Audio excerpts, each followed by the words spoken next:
여러분 안녕하십니까? 반갑습니다. 김동수입니다. 이 시간에는 부동산과 사람 제42화 시간이 되겠습니다. 오늘은 이런 주제를 택해봤습니다. 수도권 및 지방의 집값이 하락하는 이유에 대해서 여러분과 함께 하겠습니다. 요즘 이런 바람이 불고 있죠. 서울에 똘똘한 집 한 채를 구입하는 바람이 불고 있습니다. 또 그래서 서울과 비서울 지역의 양극화가 심해지고 있습니다. 특히 이달 7월 들어서 서울의 집값은 일부 지역에서 상승폭을 나타냈습니다. 그러나 지방에는 특히 인천과 경기 지역에는 집값이 계속 하락하고 있습니다. 그 하락하는 이유가 무엇일까요? 제가 부동산과 사람에서 제22화, 23, 24화, 25화를 한번 들어보시기 바랍니다.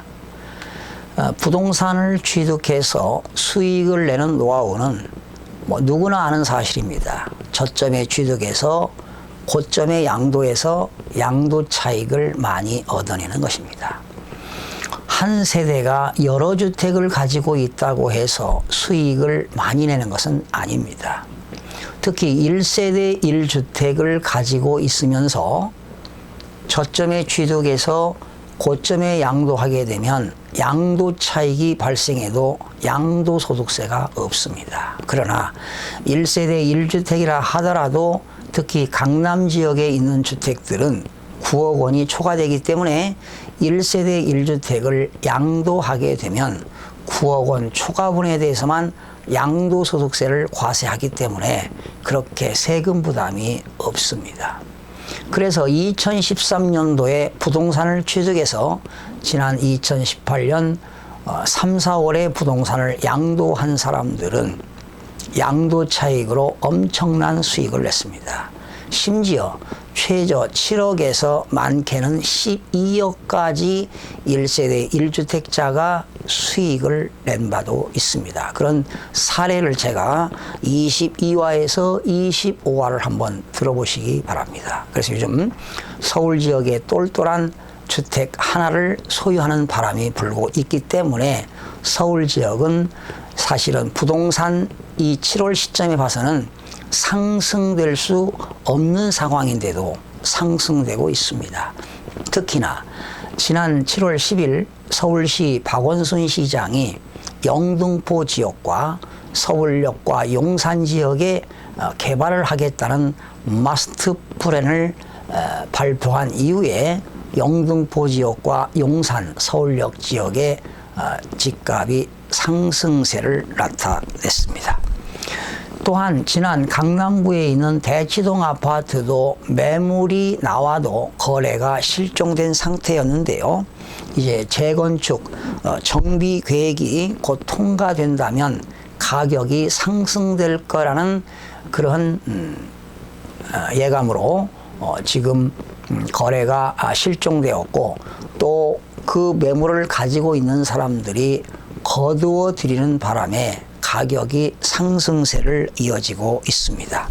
그러나 지금 현재 수도권 지역에 있는 경기도, 안산, 화성, 평택 또 여러 가지 남양주 일부도 되겠죠. 수도권 지역의 부동산 가격이 하락하는 이유는 다주택자들이 소유하고 있음으로써 재산세와 종합부동산세가 내년부터 과중되기 때문에 그런 세부담을 줄이기 위해서 많은 물량이 쏟아지고 있기 때문에 공급과 수요 원칙에 따라서 공급은 많고 수요가 부족하기 때문에 이렇게 가격이 하락하고 있습니다. 특히 수도권과 지방에는 미분양 주택이 속출되고 있기 때문에 계속 가격은 떨어질 전망으로 보고 있습니다.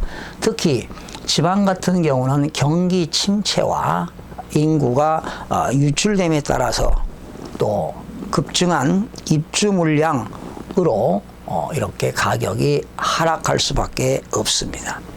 그래서 여러분들이 재테크 하는 데는 가장 유일한 방법은 일시적인 1세대 2주택이 되는 겁니다.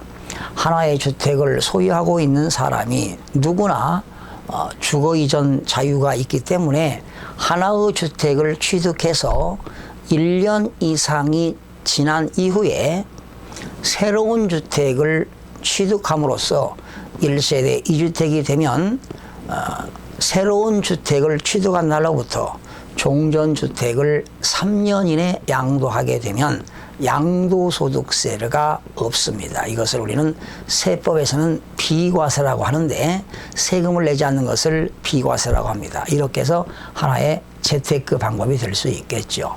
그래서 요즘 다주택자들이 주택을 처분하겠다고 내놓기 때문에 가격이 하락하는 것 같고요.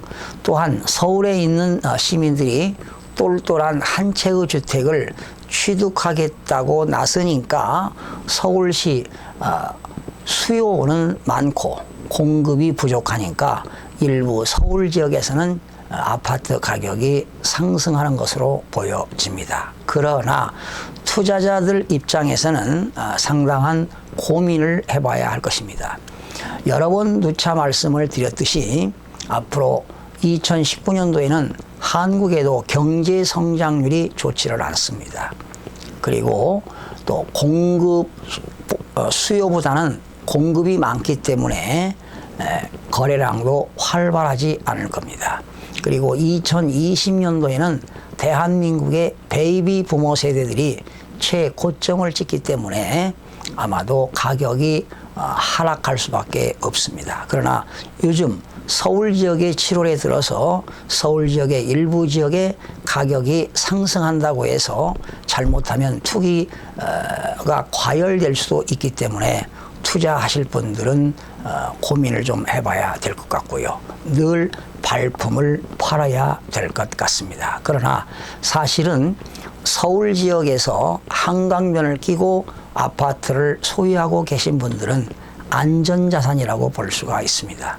앞으로 향후 또 공급과 수요 원칙에 의해서 공급보다 수요가 더 많다면 당연히 집값은 상승할 수밖에 없습니다. 그리고 부동산은 10년 주기설이라는 게 있습니다. 서서히 가격이 회복되다가 또 서서히 가격이 하락세를 유지하다가 또 가격이 상승하는 그러한 주기설이 있는데요. 지금 현재로서는 가격이 하락하는 시기라고 볼 수가 있습니다. 이제 완전 조정기에 들어갔기 때문에 하락 그런 저점이 언제인가 여러분들이 분별하셔서 투자를 하셔야 될 텐데 심도 있는 여러분들의 발품도 바르시고 많은 정보를 얻으셔서 매수 시점을 찾으시기 바랍니다. 시청해 주신 여러분 대단히 고맙습니다. 늘 여러분과 함께 공부하는 가까운 이웃이 되겠습니다. 다음 시간에 찾아뵙겠습니다. 고맙습니다.